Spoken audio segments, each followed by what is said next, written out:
Yan ang maalamat na digning dugo. Yan nasa loob ng bote at yan.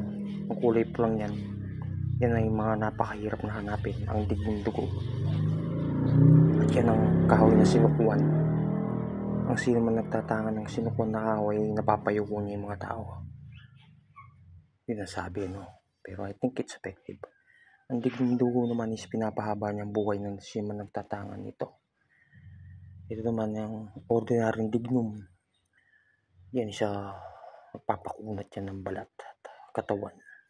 Pero ito, dito tayo magpo-focus ang dignum dugo. Ayan, pulang-pula talaga sila.